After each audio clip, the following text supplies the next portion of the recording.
शनिवार का दिन बड़ा अहम था नॉर्थ ईस्ट के हिसाब से। देश के गृह मंत्री अमित शाह शुक्रवार शनिवार 2 दिन जो है वो नॉर्थ ईस्ट में रहे। असम में वो गए, असम के बाद मिजोरम गए, लेकिन वो मणिपुर नहीं गए। तो मुझे एक उम्मीद थी कि वो मणिपुर जाएंगे, मणिपुर के हालात क्योंकि सुधर रहे हैं तो शायद वहां पर जाकर बातचीत करेंगे। लेकिन मिजोरम की उनकी यात्रा मेरे लिए उस वक्त खास हो जाती है। बेशक वो एक असम राइफल का जो कैंप था उसको ट्रांसफर करना था, लेकिन जिस प्रकार से मिजोरम के मुख्यमंत्री ने लालथन ने जो हाल ही में बयान दिए, चाहे वो चिन कम्युनिटी की मीटिंग करानी हो, चाहे क्रिश्चियन स्टेट को लेकर बात करनी हो, या फिर उनका ये कहना कि 2000 प्लस रिबल्स जो हैं वो म्यांमार के रास्ते पहुंचे हैं मिजोरम में। उस बीच देश के गृह मंत्री का मिजोरम जाना और वहां पर जनरल वीके सिंह का गवर्नर होना क्या एक इंडिकेशन दे रहा है कि मिजोरम एक अलग रास्ते पे चलना चाहता है। मिजोरम ना कहूं कि उनके मुख्यमंत्री एक अलग रास्ते पे चलना चाहते हैं, तो उनको चीजें समझाई गई हैं। देखिए राजेश जी,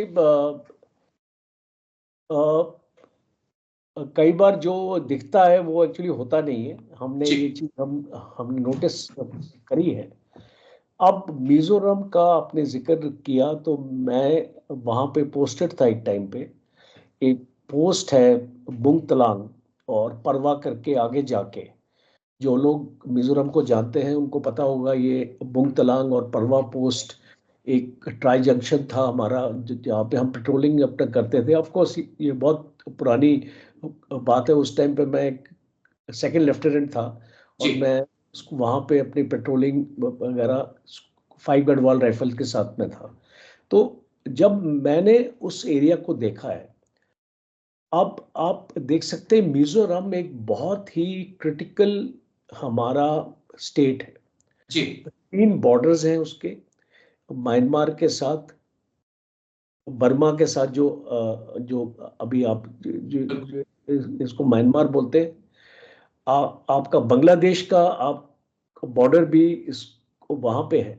तो आप जब समझ सकते हैं कि इसकी क्रिटिकलिटी बहुत ही है। और यहाँ से, और अगर आप मिजोरम का बॉर्डर देखें तो वहां पे बॉर्डर फेंसिंग नहीं आपको ज्यादा मिलेगी। वहां पे बाउंड्री पिलर्स ही हो एक्चुअली आपकी, आपको बताते हैं कि आप म्यांमार में चले गए हैं, आप बांग्लादेश में चले गए हैं, या आप भारत के साथ हैं। तो ये 3 देश हैं जिनका ये जो बॉर्डर इसके साथ मिलता है मिजोरम के साथ। और अगर आप आज अक्रॉस हालात देखें म्यांमार में, जो वहां पे चिन स्टेट है जो मिजोरम के सामने आता है, आज मिलिट्री जनता का कंट्रोल नहीं है वहां पे। जी वहां पे चिन नेशनल आर्मी का कंट्रोल है। एग्री। और चिन नेशनल आर्मी कौन है? आपके कुकीजो है। जो आपकी पॉपुलेशन इस तरफ है वही पॉपुलेशन उस तरफ है। तो एक पॉसिबिलिटी नजर आ रही है, दो अभी बहुत जल्दी होगा इस पे स्पेकुलेट करने के लिए। एक पॉसिबिलिटी नजर आ रही है कि ये जो म्यांमार का एरिया है, कोशिश हो सकती है कि इसको भारत के साथ मिलाने के लिए। Okay, that is one possibility जिसके ऊपर शायद अभी तक मीडिया में चर्चा नहीं है, बट एक पॉसिबिलिटी हमको नजर आ रही है। क्योंकि आज इस एरिया का कंट्रोल किसके पास है? चिन नेशनल आर्मी के पास। तो मिलिट्री जनता का कंट्रोल नहीं है इस एरिया में। और ये भारत के लिए भी एडवांटेजेस रहेगा अगर एक ग्रेटर मिजोरम का हम एक स्टेट बना दें, जहां पे ये जो सारे आपके कुकीज, आपके चिन कुकीज, और मणिपुर से हम इनको मूव करके इनको ग्रेटर मिजोरम में बसा दें। तो ये एक सोच है, मैं आपके सामने रख रहा हूं जी अभी। मेरे पास ऐसा कोई पुख्ता इंफॉर्मेशन नहीं, बट ये एक पॉसिबिलिटी मुझे नजर आ रही है कि अगर मणिपुर की प्रॉब्लम को और जो चिन कुकीज हैं, अगर उनको एक अपना ग्रेटर मिजोरम में अगर एक उनको एक अलग स्टेट उनको नजर आता है, और वो अगर भारत का हिस्सा है, जी और अगर वो भारत का हिस्सा बनना चाहता है, तो हम इसके ऊपर सोच विचार कर सकते हैं। बिकॉज इससे आपकी मणिपुर की प्रॉब्लम भी सॉल्व होगी।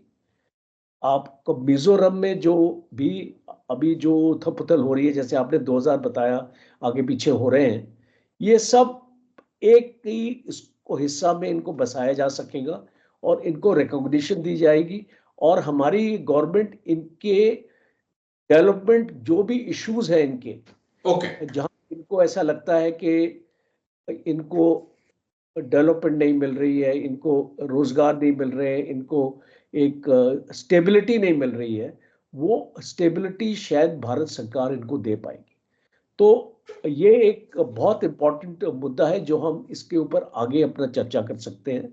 और यू अमित शाह जी उधर गए हुए हैं। देखिए, मिजोरम का जो चीफ मिनिस्टर है, जी आफ्टर ऑल मिजोरम भारत का ही हिस्सा है ना, बिल्कुल तो बिल्कुल उसका चीफ मिनिस्टर ऐसा तो कोई कदम नहीं ले सकता जो भारत की सॉवरेनिटी के अगेंस्ट हो। न्यू तो 48 आवर्स में उसकी छुट्टी कर दी जाती।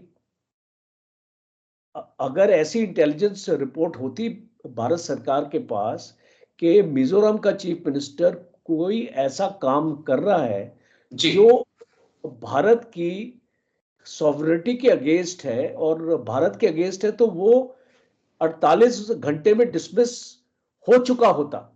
ओके और चूंकि आपने जिक्र किया जनरल वीके सिंह का, ये बहुत जरूरी है इन सारे डॉट्स को कनेक्ट करने के लिए।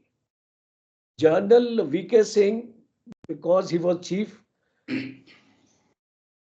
उनको बहुत क्लोज जानकारी है इस पूरे एरिया की। ओके उनके कॉन्टैक्ट्स होंगे वहां पे जिनको एक्टिवेट किया गया होगा, और वो एक फैसिलिटेटर की तरह वो काम करेंगे। तो मुझे ऐसा लगता है कि आपको इसमें ज्यादा सोचना नहीं चाहिए कि वो मणिपुर क्यों नहीं गए, क्योंकि हाल ही वो मणिपुर गए थे, और अभी बहुत जल्दी हो जाएगा। दोबारा से अगर मणिपुर जाएंगे तो वो एक रॉन्ग सिग्नल लोगों को देंगे कि बार बार क्यों आ रहे हैं मणिपुर में। बिकॉज मणिपुर में काफी हद तक सिचुएशन स्टेबलाइज हो चुकी है। अभी वहां पे ऐसा कुछ मेजर प्रॉब्लम नहीं है। मिजोरम में, और क्योंकि वो असम गए थे एक जी ट्रेनिंग एकेडमी में, उसको इनॉग्रेट किया वहां पे, तो इसीलिए मिजोरम में भी बहुत जरूरी था ये दौरा अपना करना। बिकॉज ये सारी जो डेवलपमेंट्स हो रही हैं, ये शायद ये स्पेकुलेशन के दायरे में, जो मैं अभी आपको बोल रहा हूँ, ये टोटली स्पेकुलेशन के दायरे में है। ठीक सर पर इसको मुझे ऐसी उम्मीद नजर आ रही, एक पॉसिबिलिटी, मैं इसको रूल आउट नहीं करना चाहता इस स्टेज पर, कि हम सोच सकते हैं इसके बारे में कि अगर हमको इस पूरे सिचुएशन का एक सलूशन अगर नजर आता है, तो ये एक जरिया हो सकता है।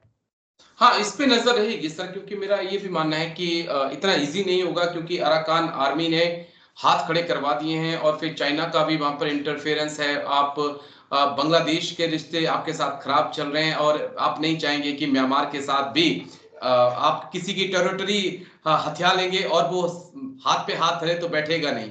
तो ये भी उस लिहाज से भी चीजों को सोचना होगा। लेकिन लेट्स सी क्या कुछ होता है इन फ्यूचर, ये देखेंगे। लेकिन शुक्रिया, बहुत बहुत शुक्रिया सर, आज आप आए और इन दोनों मुद्दों पे आपने बात रखी। थैंक यू सर, जय हिंद। Thank you sir. धन्यवाद राजेश।